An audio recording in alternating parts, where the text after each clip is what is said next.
আসসালামু আলাইকুম, নতুন ব্লগে আপনাদের সকলকে জানাই স্বাগতম। আজকের ব্লগটা হতে যাচ্ছে আমাদের মেহেরপুর গড়পুকুরকে নিয়ে।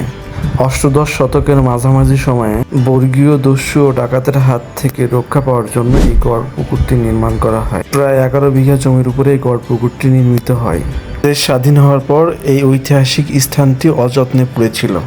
2008 সালে কিছু ক্যাবল ও রাইড বসিয়ে এটা পার করার চেষ্টা করা হলেও সেটাও সম্ভব হয় না। বর্তমান অবস্থা খুবই ভালো, খুবই সুন্দর। যারা ঘুরতে পছন্দ করেন তারা বিকেলে এখানে যেতে পারেন। মামু, তোমার ঈদ কেমন কাটতেছে? আপনাকে কিন্তু ভাইরাল করে দেবে মামা। কেমন কাটতেছে? জ্বর আসছে? জ্বর আসছে? না ভিডিও করো না। আজকে কিন্তু ছেড়ে দেবো। মান সম্মান আছে, তুমি ভাইরাল করো না।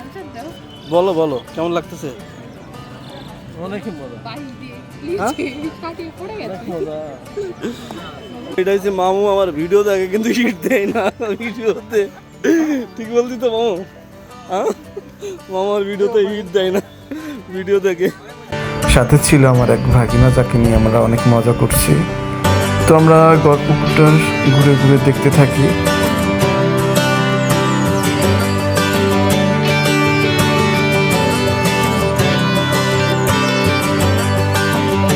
গড়পুকুরে ঢোকার পর ঠিক পশ্চিম পাশে একটা আধুনিক মসজিদ দেখতে পাবেন, যেটাতে আপনাকে মুগ্ধ করবে।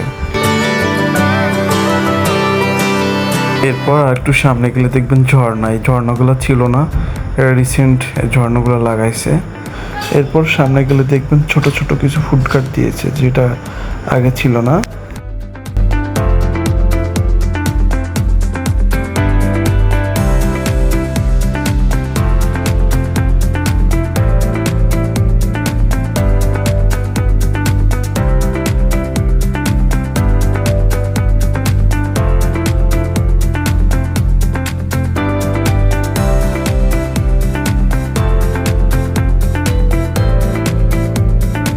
এই গড়ের পুকুরে আরেকটা জিনিস দেখতে পাবেন, সেটা হচ্ছে ঘোড়া।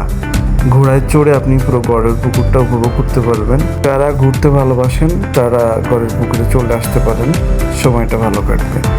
তো এই হচ্ছে আমার আজকের গড়ের পুকুর নিয়ে ব্লগ। যদি ভালো লাগে লাইক কমেন্ট শেয়ার করে পাশে থাকবেন। আল্লাহ হাফিজ।